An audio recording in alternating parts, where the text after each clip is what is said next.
Saya sebetulnya mengajak Kang Ilham Habibie dari dulu waktu saat di Pilpres.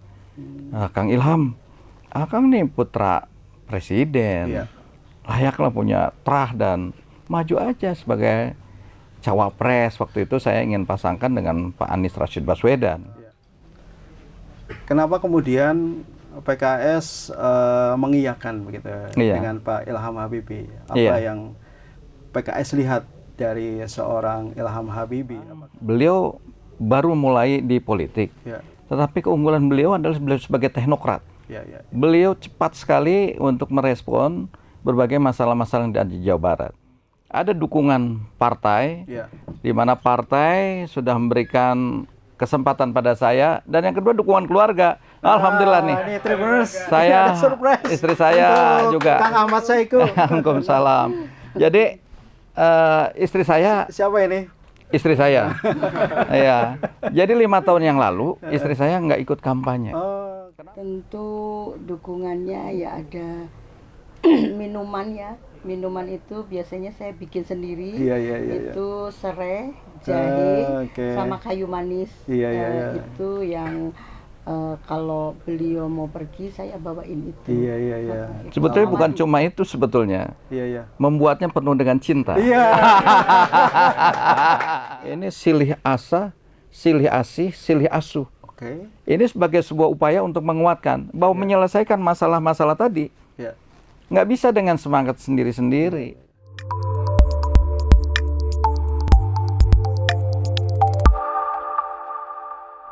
Assalamualaikum warahmatullahi wabarakatuh. Apa kabar Tribuners? Ketemu lagi di program Mata Lokal Memilih. Program yang menghadirkan tokoh-tokoh politik yang bercita-cita ingin membangun daerah, apakah melalui rumah eksekutif maupun rumah legislatif. Dan alhamdulillah di kesempatan hari ini kita kehadiran tokoh istimewa. Beliau sudah sangat kenal sekali dengan Jawa Barat dan bercita-cita ingin membangun Jawa Barat lebih baik lagi melalui pemerintahan atau di rumah eksekutif ya. Kita kenalkan, beliau adalah Ustadz Ahmad Saiku. Apa kabar? Alhamdulillah sehat. Alhamdulillah. Tribuners, sedikit ya memperkenalkan beliau dan nanti beliau juga akan memperkenalkan dirinya dan apa alasan maju di Pilgub Jawa Barat. Tribuners, beliau saat ini masih menjabat sebagai Presiden PKS ya, betul. Karena beliau mengikuti kontestasi di Pilgub Jawa Barat sehingga tugas-tugas hariannya dialihkan kepada Kang Aher saat ini ya. Dan beliau, saya tadi katakan, sudah sangat familiar dengan Jawa Barat karena ya beliau sebelumnya juga pernah menjadi wakil rakyat ya di Provinsi Jawa Barat. Artinya beliau juga sangat paham dengan persoalan-persoalan di Jawa Barat. Kemudian beliau juga pernah menjadi wakil wali kota di Bekasi, ya. Itu juga menjadi cerminan persoalan-persoalan di daerah ya, di kabupaten kota di Jawa Barat. Nah, kita langsung saja ngobrol-ngobrol dengan beliau. Pak Ahmad Saiku. Hari ini saya mendapatkan agenda Bapak begitu banyak ya. Sehari bisa sampai 8 bahkan sampai 10 agenda.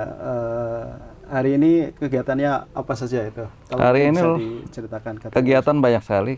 Pertama, saya mengawali bertemu dengan tokoh-tokoh budaya dalam suasana yang penuh santai. Temu di kebun, botram, makan bareng, sarapan. Ya. Habis itu ya ketemu dengan pimpinan-pimpinan ormas dan juga ketemu dengan dari warga, guru-guru. Nah, jadi itu memang keseharian saya hari-hari ini, banyak menyapa masyarakat. Baik. Iya. Pak, kita panggil saja beliau Kang Ahmad Saiku begitu ya. Kang Ahmad Saiku, hari ini agenda Bapak sangat banyak sekali ya, 8 sampai 10. belum lagi mungkin jabatan Bapak sebagai Presiden PKS ada hal-hal lain yang juga masih dikerjakan oleh Pak Ahmad Saiku. Nah ini bagaimana dukungan dari keluarga melihat Bapak ternyata lebih banyak sekali kegiatannya di luar, sementara keluarga juga perlu perhatian Bapak. Iya, dukungan keluarga alhamdulillah saya dapat dukungan penuh dari keluarga ya.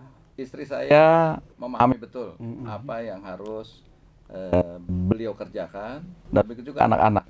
Karena memang sudah banyak tahu kiprah saya selama ini. Pernah saya di eksekutif, pernah di legislatif, dan tentu dalam rangka upaya untuk mengkampanyekan dalam program-program ini ya mau tidak mau harus meninggalkan rumah untuk menyapa masyarakat. Nah, untuk kali ini karena jangkauannya lebih luas, Jawa Barat, maka saya juga dibantu oleh istri. Kayaknya ikut menemani Bapak ikut juga, tapi nggak selalu bersama-sama. Ikut mengelilingi Jawa Barat untuk menyapa juga warga masyarakat Jawa Barat. Sehingga istri saya juga memahami lah apa yang terjadi di lapangan. Dan komunikasi dengan anak-anak insya Allah masih terus intens dalam hubungan sehari-hari, telepon, WA, dan sebagainya kita masih. Dan ini menjadikan Kang Ahmad Saiku merasa lega begitu ya, karena niat untuk berkontestasi memajukan Jawa Barat ini ada dukungan dari keluarga begitu ya. Nah, Kang Ahmad Saiku, masyarakat Jawa Barat saya kira juga pengen tahu ya, pengen tahu kembali ya. Meskipun pada saat itu barangkali Pak Ahmad Saiku sudah mengutarakan di banyak kegiatan tentang niat Bapak maju di Pilgub Jawa Barat. Karena sebenarnya kan dengan posisi Bapak menjadi anggota DPR, kemudian menjadi Presiden PKS itu juga satu di antara ikhtiar juga membangun gitu ya. Nah, tapi hari ini Kang Ahmad Saiku memutuskan untuk maju di Pilgub Jawa Barat. Itu mungkin ada alasan penting juga di situ. Ya, tentu alasannya adalah tidak lain bahwa kita ingin berusaha sebagai warga Jawa Barat untuk berkontribusi dalam memajukan Jawa Barat. Nah, dulu 5 tahun yang lalu saya juga pernah ikut kontestasi. Nah, memang belum ditakdirkan oleh Allah jadi. Nah, sekarang momentum dan peluang itu datang kembali, dan saya dalam momentum kali ini alhamdulillah banyak hal-hal yang nampaknya tanpa ada perencanaan ini bertemu dengan pertemuan-pertemuan yang justru mengarah kepada majunya saya di Pilgub ini. Contoh misalnya, saya sebetulnya mengajak Kang Ilham Habibie dari dulu waktu saat di Pilpres. Kang Ilham, Kang nih putra presiden, layaklah punya trah dan maju aja sebagai cawapres. Waktu itu saya ingin pasangkan dengan Pak Anies Rashid Baswedan. Rupanya beliau memang belum keinginan untuk maju ke dunia politik. Tapi saya kemudian pada saat di bulan Juli kemarin, tanggal 20-an seingat saya, Pak Sekjen Nasdem ingin temu saya. Supaya begitu saya ajak ketemu di DPP PKS, beliau mengajaklah Pak Ilham. Nah, kata Pak Sekjen, ini Pak Ilham ini akan kita usung untuk jadi calon gubernur Jawa Barat. Saya bilang, oh ya bagus, nanti siapa tahu sinergi dengan calon yang akan diusung oleh PKS. Waktu itu saya belum berniat, belum terfikir untuk maju di Jawa Barat. Betul. Nah, dalam perjalanan waktu rupanya saya diminta di akhir-akhir itu kan yang belum ditentukan itu adalah 2 provinsi. Setelah DKI selesai, Jawa Barat dan Jawa Tengah yang belum. Melihat realitas itu saya dipanggil Ketua Majelis Syuro. Bagaimana nih kondisinya Jawa Barat? Saya bilang, saya ikut saja. Kalau saya diminta untuk Jawa Barat, insya Allah saya siap. Nah, setelah itulah saya tanggal 16 Agustus janjian ketemu dengan Pak Saan Mustafa. Rupanya di situ beliau mengajak juga Kang Ilham. Nah, sampaikanlah bahwasanya kita ngobrol. Nah, kata Kang Ilham, kalau Pak Saifu yang mencalonkan sebagai calon gubernur, saya bersedia jadi wakilnya. Nah, itu akhirnya mulai dipertajam, dan akhirnya kita sepakat. Ketemu berarti ya di Ketemu, situ ya? Karena momentum itu kan cuma sebentar tuh. Iya. Dari tanggal 19 sampai 29 gitu kan. Kita harus mematangkan pencalonan itu. Iya. Akhirnya deklarasi di pagi tanggal 29, siangnya langsung ke KPUD. Iya. Jadi prosesnya relatif singkat, cepat ya. Tanpa rencana yang lama itu. Betul, Tribuners, kita mengikuti ya perjalanan pencalonan dari PKS gini. Iya. Sebenarnya masyarakat Jawa Barat sangat menanti gitu ya, menunggu. Ini siapa calon dari PKS yang akan dimajukan? Dan pada saat itu ada tokoh lain juga yang dimunculkan namanya, tapi kemudian di akhir muncul Kang Ahmad Saiku. Iya. Gitu. Nah, Kang Ahmad Saiku, kenapa kemudian PKS mengiyakan begitu dengan Pak Ilham Habibie? Apa yang PKS lihat dari seorang Ilham Habibie? Apakah PKS meyakini bahwa Pak Ilham Habibie juga ini akan cukup baik menghasilkan suara sehingga PKS bisa memenangkan di kontestasi ini? Iya, banyak keunggulan Pak Ilham Habibie ya. Pertama, memang beliau baru mulai di politik, tetapi keunggulan beliau adalah beliau sebagai teknokrat. Beliau cepat sekali untuk merespon berbagai masalah-masalah yang ada di Jawa Barat. Saya ketika memaparkan dengan beliau dan kemudian diskusi dengan beliau, itu langsung beliau bisa memetakan ini mana yang jadi persoalan pokok, kemudian bagaimana kita mengambil solusinya. Nah, jadi memang kecerdasan beliau juga ya. Jadi apa-apa permasalahan ada di Jawa itu dipetakan, ini kira-kira solusi yang harus dilakukan. Nah, sehingga dengan modal yang dimiliki oleh beliau untuk melakukan adaptasi terhadap dunia politik, saya kira nggak terlalu sulit. Itulah makanya kemudian beliau ini begitu mudah untuk men-switch antara teknokrat kemudian mulai ke politik. Dan keunggulan yang lain, beliau juga mau kira-kira mengikuti. Ya, artinya walaupun tadi ada mungkin perbedaan-perbedaan di dunia teknokrat dengan dunia politik nggak tahu pola kan. Nah, akhirnya dalam perjalanan waktu, beliau bisa paham dan adjustment-nya itu cepat, cocok. Nah, ini yang kemudian kita juga melihat bahwa dengan keunggulan inilah, apalagi memang lekat kepadanya ini nama B.J. Habibie. Jadi kita optimis B.J. Habibie ini presiden yang tidak meninggalkan celah gitu ya. Sehingga kita berharap dari ekspektasi masyarakat terhadap munculnya kepemimpinan terah Habibie juga insya Allah ini masih sangat menanti-nanti. Baik, Kang Ahmad Saiku, saya ingin mengkonfirmasi soal niat Bapak untuk maju di Pilgub Jawa Barat ya. Ini juga saya dengar gitu ya di masyarakat gitu. Apakah majunya Kang Ahmad Saiku di Pilgub Jawa Barat ini selain tadi ya ada proses politik begitu ya, sehingga ketemu Kang Ilham juga dan cocok gitu. Saya ingin mengkonfirmasi apakah karena juga Pak atau Kang Ahmad Saiku pernah dulu berkontestasi dan sudah tahu petanya begitu. Sehingga saya yakin nih di kontestasi tahun ini 2024 insya Allah begitu. Ya, salah satunya mungkin kita sudah paham juga peta Jawa Barat. Tapi yang namanya 5 tahun lalu dengan sekarang kan banyak perbedaan. Nah, banyak perkembangan-perkembangan. Tetapi itulah yang membuat besar saya, alhamdulillah. Pertama, memang ada dukungan partai, di mana partai sudah memberikan kesempatan pada saya, dan yang kedua dukungan keluarga. Alhamdulillah nih. Saya, istri saya juga. Kang Ahmad Saiku. Waalaikumsalam. Jadi istri saya. Siapa ini? Istri saya. Ya. Jadi 5 tahun yang lalu istri saya nggak ikut kampanye.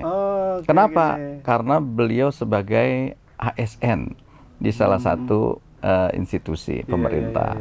Nah, sekarang alhamdulillah beliau sudah purna dan lebih semangat dari saya malah keliling Jawa Baratnya. Baik, Tribuners, kita perkenalkan Ibu ini.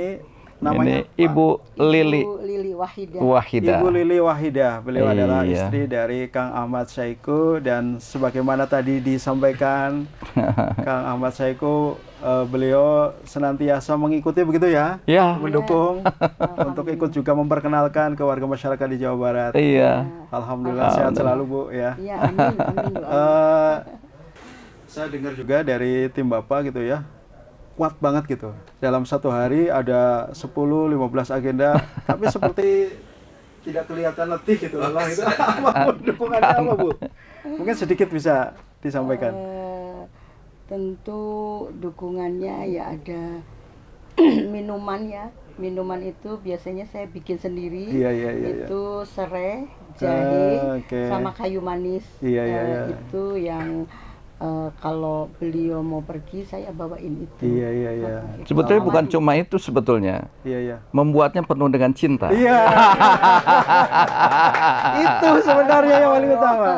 Cinta dan doa ya. Cinta dan doa. Alhamdulillah. Oke. Baik, terima kasih Ibu sudah membersamai Bapak gitu ya, dan juga ikut di studio Tribun Jabar. Sama-sama Pak, terima kasih juga sudah diundang di sini. Mari kita pamit ya Pak.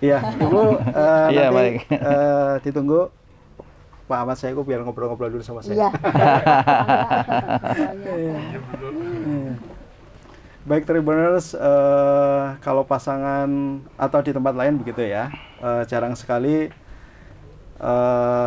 calon gubernur mendapatkan surprise seperti yang tadi Tribuners lihat gitu ya. Dan alhamdulillah malam hari ini istri dari Kang Ahmad Saiku bisa membersamai beliau di Tribun Jabar. Kang Ahmad Saiku, kita lanjutkan lagi. Baik. Tadi sudah terjawab ya, mengkonfirmasi apakah niat Bapak juga karena sebelumnya sudah berpengalaman dan tahu betul peta Jawa Barat, dan tentu saja itu menjadi bagian yang penting gitu ya sebagai perjalanan. Nah, Kang Ahmad Saiku, tadi di awal Bapak menyampaikan banyak sekali agenda bertemu dengan komunitas warga masyarakat, dan terakhir juga saya membaca berita Kang Ahmad Saiku bertemu dengan komunitas supir angkot, kemudian warga yang lain begitu ya, banyak sekali. Nah, dalam pertemuan itu apa yang dititipkan ke Bapak, atau Bapak mendapatkan insight apa terkait persoalan-persoalan di Jawa Barat saat ini? Secara umum keseluruhan komunitas ini ya, baik sopir angkot, guru mengaji, guru, kemudian pimpinan majelis taklim, dan petani, nelayan, kemarin saya sudah jumpai. Itu secara umum adalah masalah bagaimana meningkatkan kesejahteraan mereka. Itu sebetulnya. Jadi mereka mengalami ada kendala-kendala tentu dengan segmentasinya ya. Pertama ketika bertemu petani, kendalanya kok ketika mau tanam susah sekali dapat pupuk. Nah, sampai mereka katakan kalaupun harganya mahal, ada aja pupuknya, saya akan beli. Tapi nyatanya nggak ada gitu. Nah, begitu juga yang dialami oleh segmentasi yang lain, supir angkot. Ini kami kesulitan kalau saat dilakukan permajaan. Nah, kami saat itu belum menyiapkan dana, susah. Itu diantaranya yang menjadi kendala sering adalah pada problematika bagaimana meningkatkan kesejahteraan mereka. Nah, oleh karena itu dengan menangkap apa aspirasi-aspirasi yang muncul ini, itu yang menjadi kesepakatan antara saya dan Kang Ilham. Kalau begitu salah satunya adalah di sektor perekonomian. Sehingga masyarakat betul-betul bisa meningkat pendapatannya. Sektor perekonomian ini akan sangat menyangkut pada infrastruktur ya. Infrastrukturnya oleh karena itu harus dibenahi dengan baik. Itu solusi yang ditawarkan. Asih kepada mereka. Jadi infrastruktur diperbaiki, dengan demikian mobilitas orang, mobilitas barang akan semakin cepat, dan dampaknya perekonomian akan meningkat. Dengan meningkatnya perekonomian, maka insya Allah masyarakat akan lebih sejahtera. Daya beli akan semakin kuat. Nah, ini kira-kira hal-hal yang akan kita benahi di kepemimpinan saya dan Kang Ilham, kalau memang Allah takdirkan jadi gitu ya. Kang Ahmad Saiku, persoalan di Jawa Barat kalau dirinci begitu ya, sebenarnya banyak begitu ya. Banyak, termasuk persoalan-persoalan yang muncul belakangan hari ini terkait misalnya soal keamanan begitu ya. Kita kan mendengar gitu di banyak tempat di Jawa Barat soal geng motor dan sebagainya. Itu sangat meresahkan sekali. Dan mungkin juga ada tawaran kepada masyarakat untuk mengatasi keresahan itu. Itu kan termasuk kebutuhan dasar kan ya? Iya, betul. Apa? Jadi solusi yang menurut pandangan saya dan Kang Ilham ya, itu adalah hadirnya kebersamaan antara keluarga, masyarakat, dan pemerintah daerah dan pemerintah pusat. Itulah makanya dalam tagline kami, ya saya malah membuat ini semua, saya sering bagi ini sebagai sebuah penyemangat. Ini silih asa, silih asih, silih asuh. Ini sebagai sebuah upaya untuk menguatkan bahwa menyelesaikan masalah-masalah tadi nggak bisa dengan semangat sendiri-sendiri, tapi harus dengan kebersamaan. Kebersamaan di dalam keluarga, misalnya mengatasi antara suami dengan istri dengan anak-anak, mengatasi dan memecahkan bersama-sama. Di dalam sebuah lingkup yang lebih luas lagi, masyarakat, nggak bisa juga kita hanya ya pokoknya penting keluarga saya sendiri, keluarga orang lain masa bodoh. Ini yang kasus yang sangat jelas di masyarakat misalnya.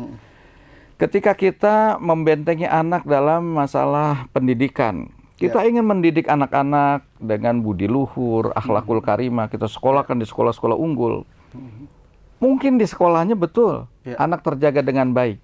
Tetapi siapa yang kemudian bisa menjamin begitu keluar sekolah banyak yang menjajakan narkoba? Betul. Ya. Dan kalau kita berpikir hanya parsial, yang penting nggak mengenai keluarga saya. Kalau ada anak tetangga yang kemudian kita biarkan aja, itu anak tetangga ini, bukan anak saya. Hari ini mungkin anak tetangga. Siapa tahu besok pada akhirnya kalau kita biarkan anak kita sendiri yang kena. Inilah pentingnya ada kebersamaan. Makanya dalam kepemimpinan ke depan yang harus kita libatkan adalah tadi masyarakat, agar supaya tadi silih asa, silih asih, silih asuh ini terjaga dengan baik. Maka begitupun dengan hubungan antara pemerintah daerah dengan pemerintah provinsi ini dengan kabupaten maupun provinsi dengan pemerintah pusat. Harus ada juga tadi kebersamaan. Sehingga menyambung itu apa yang diinginkan oleh provinsi tidak bisa dilakukan sendiri, kita berharap pusat bisa melakukan itu, membantu. Nah, begitu juga dalam kaitan di daerah, apa yang tidak bisa dilakukan oleh kota dan kabupaten, kita ikut mensupport. Baik, Kang Ahmad Saiku, dari sekian banyak persoalan yang akan dihadapi gitu di masyarakat kita gitu, kira-kira yang paling prioritas untuk ditangani lebih awal gitu ya, kalau ditarik garis atau benang merahnya begitu, satu di antara program prioritas yang mungkin juga akan berelasi mengatasi sekian banyak persoalan itu di sisi mananya? Yang akan kita prioritaskan pada 3 hal. Pertama adalah penguatan SDM. Itu melalui penguatan pendidikan. Betul. Kita ingin pendidikan kita itu betul-betul bisa link and match antara dunia pendidikan dengan dunia kerja. Nah, oleh karenanya kita akan memperbanyak sekolah vokasi yang siap kerja. Dan kita akan minta vokasi-vokasi itu nggak asal membuat vokasi di satu bidang tertentu, tapi kita ingin mendata terlebih dahulu kepada industri-industri yang ada di Jawa Barat, manufaktur yang ada di Jawa Barat, apa sih kebutuhan mereka, SDM-SDM yang diperlukan. Nah, dari situ kemudian kita akan buat sekolah vokasi sesuai dengan apa kebutuhan mereka. Misal, sekolah vokasi untuk menghasilkan tenaga ahli las, atau vokasi-vokasi yang ahli di robotik. Nah, atau ahli komputer. Nah, sehingga disitulah kita akan konsentrasi untuk membekali anak-anak Jawa Barat, sehingga begitu keluar dari sekolah vokasi bisa dipastikan bisa diterima. Pendidikan ya. Iya. Kemudian? Yang kedua, pada sektor ekonomi yang tadi saya katakan, daya beli masyarakat ini perlu ditingkatkan. tentu namanya masyarakat nih, misalnya masyarakat yang mikro baru mau belajar kerja, ya baru apalagi anak-anak muda baru mau bekerja, dari mana dia akan dapat modal? Itulah sebabnya maka harus ada keberpihakan pemerintah provinsi untuk membantu mereka yang memang punya niat itu dan memang layak untuk bekerja itu. Baik. Misalnya dengan mengucurkan kredit usaha mikro. Nah, itu diperbesarlah kredit usaha mikro untuk mereka. Kita punya BJB yang bisa menguatkan itu. Nah, di situ harapannya bisa. Jadi sudah ada, tapi mungkin volumenya bisa diperbesar. Ya. Betul. Baik, yang ketiga? Yang ketiga di dunia kesehatan. Kita memahami bahwa kalau di kota Bandung, kota-kota besar, saya kira nggak masalah untuk mengatasi masalah kesehatan. Tapi bayangkan yang di Pamempek, Ujung Genteng, dan di beberapa tempat-tempat yang masih jauh dari kota, betapa mereka harus demikian lama untuk bisa mengakses kesehatan kalau untuk harus di kota. Maka dari itu, ini yang harus diperbanyak adalah pertama, puskesmas-puskesmas yang siap untuk menjadi pelayanan untuk bersalin, PONED ya. Yang kedua, memang kalau puskesmasnya itu sudah layak ditingkatkan jadi rumah sakit, tingkatkan aja di rumah sakit tipe D misalnya, sehingga nggak perlu jauh-jauh membawa ke kota, di sana udah bisa diatasi untuk kasus-kasus kegawat daruratan dan sebagainya. Baik, Tribuners, ya, ini tadi hal-hal yang ditawarkan oleh ASIK begitu ya, untuk warga masyarakat di Jawa Barat. Nah, Kang Ahmad Saiku, untuk bisa menuju ke sana, ya, menuju ke Gedung Sate, kemudian program-program dari ASIH gitu ya, bisa terimplementasi, tentu butuh upaya. Dan satu di antara ikhtiar yang sampai saat ini kami terima gitu ya, ada kekuatan yang baik sekali di PKS dan koalisinya, yaitu mesin partai begitu.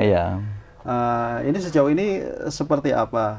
Kemarin kan sudah dipanasin gitu ya, mesin partainya udah jalan gitu sampai ini, dan sekarang sudah mulai melakukan banyak sekali kegiatan.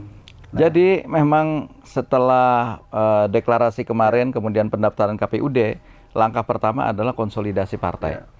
Konsolidasi partai itu awalnya dilakukan secara parsial. Pertama Partai Nasdem melakukan konsolidasi, kandidatnya diundang, saya dan Kang Ilham hadir.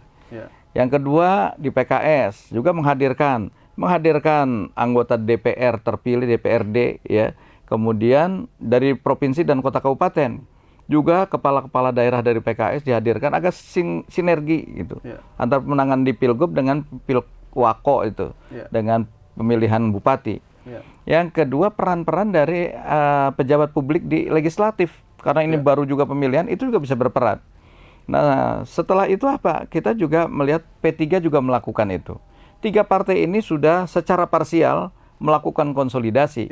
Setelah 3-nya sudah, ini disatukan dalam konsolidasi bersama-sama di antara 3 partai itu. Nah, sehingga secara ini sekarang insya Allah udah solid ya.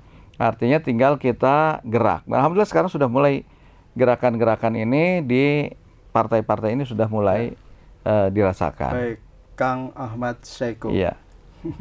Nah, dari hasil survei terakhir gitu ya, kami membaca memang ada kenaikan popularitas, demikian juga elektabilitas. Bahkan di hasil survei terakhir,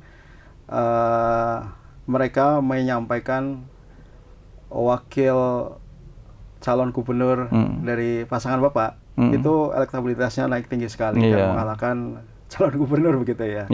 Nah, ini ada waktu sekitar mungkin 2 bulan kurang begitu ya untuk mengenjot itu semua gitu. Seberapa yakin Kang Ahmad Saiku bisa menaikkan itu? Ya, saya optimis bahwa waktu hampir 2 bulan kurang ini akan bisa kita lalui, dan mudah-mudahan ini akan sejalan dengan peningkatan elektabilitas. Karena sekarang ini mesin partai di PKS juga sudah running sedemikian luar biasa, begitu juga di Nasdem dan P3. Nah, apalagi tadi ternyata dalam proses perjalanan waktu ada elemen-elemen masyarakat juga yang siap bergerak bekerja untuk memenangkan PKS untuk memenangkan pasangan yang diusung oleh 3 partai ini. Nasdem untuk menangkan P3. Ini kemudian sepakat untuk mereka siap bergerak. Nah, ini yang hari-hari ini kita dapatkan dari masyarakat sehingga menambah optimisme. Insya Allah inilah akan menguatkan dari pemenangan di Pilgub kali ini. Baik, Kang Ahmad Syahiku, pertanyaan terakhir. Iya. Insya Allah begitu ya. Iya. Apabila Allah mentakdirkan Kang Ahmad Syahiku berpasangan dengan Bapak Ilham Habibie menjadi Gubernur dan Wakil Gubernur Jawa Barat, bagaimana Akang bisa memastikan semua program-program yang tadi disampaikan bisa terimplementasi dengan baik? Iya, saya tentu tahap awalnya adalah bagaimana bisa meyakinkan masyarakat Jawa Barat terlebih dahulu bahwa dengan pepatah yang asli dari Jawa Barat sendiri adalah membangun kebersamaan. Silih asa, silih asih, silih asuh, dan dengan ini kita akan bangun bersama-sama Jawa Barat. Dan kalau itu bisa kemudian meyakinkan masyarakat mau saja memilih pasangan asih, nah mudah-mudahan ini adalah modal untuk mengantarkan kepada Gedung Sate ya sebagai pemimpin Jawa Barat. Nah, kalau itu ternyata tentu masyarakat mau menentukan pilihannya terhadap pasangan asih. Oleh karena itu, hari-hari ini hari-hari yang penuh kesibukan untuk meyakinkan masyarakat, menjangkau masyarakat, bahkan bukan hanya sekedar hubungan-hubungan secara langsung, ya saya juga menyapa secara online, menyapa dalam platform-platform sosial, ya, sehingga ini yang kita usahakan untuk meyakinkan masyarakat. Saya sendiri optimis, mudah-mudahan sisa waktu 60 hari kurang ini akan bisa menjadi waktu yang sangat efektif untuk meyakinkan masyarakat Jawa Barat. Baik, Kang Ahmad Syahiku, ini sudah di segmen terakhir. Barangkali ada sesuatu yang ingin Kang Ahmad Syahiku tegaskan lagi kepada warga masyarakat di Jawa Barat terkait dengan Pilgub Jawa Barat 2024 yang insya Allah akan berlangsung pada 27 November nanti ya. Silakan. Warga Jabar yang saya cintai dan saya banggakan, kita harus berkontribusi pada pemilihan kepala daerah di Pilgub dan pemilihan wali kota dan bupati pada 27 November 2024 ini. Yakinkan bahwa yang terpilih ada orang-orang yang diyakini bisa melakukan saluran-saluran bagi aspirasi Bapak, Ibu, saudara-saudara sekalian. Saya dan Kang Ilham Habibie mengajak kita untuk bersama-sama dengan apa yang menjadi pepatah dari leluhur kita untuk silih asah, silih asih, dan silih asuh. Kebersamaan ini yang akan menjadi modal utama dalam membangun Jawa Barat ke depan. Oleh karena itu, mudah-mudahan berbagai persoalan yang tadi dikemukakan sebagai aspirasi-aspirasi yang disampaikan kepada saya dan Kang Ilham Habibie, berbagai persoalan yang menyangkut di dunia pendidikan, di dunia kerja, maupun di dunia kesehatan, semua ini akan terurai dan bisa ada solusi-solusi konkret untuk dipecahkan pada kepemimpinan di pemilu kada Gubernur 2024 ini. Oleh karena itu, pastikan Bapak, Ibu, saudara-saudara sekalian memilih pasangan asih. Jawa Barat, silih asah, silih asih, silih asuh, pilih asih. Makasih atas kepercayaan yang diberikan kepada kami. Mudah-mudahan Allah memberikan takdir kemenangan pada pasangan asih. Baik, Tribuners, itulah tadi obrolan kami di program Mata Lokal Memilih bersama Kang Ahmad Syahiku yang berpasangan dengan Bapak Ilham Habibie di Pilkada Gubernur Jawa Barat 2024. Tribuners, ikuti terus program kami di program Mata Lokal Memilih berikutnya. Terima kasih. Assalamualaikum warahmatullahi wabarakatuh. Waalaikumsalam warahmatullahi wabarakatuh. Terima kasih. Atur nuhun. Sukses selalu. Amin, amin.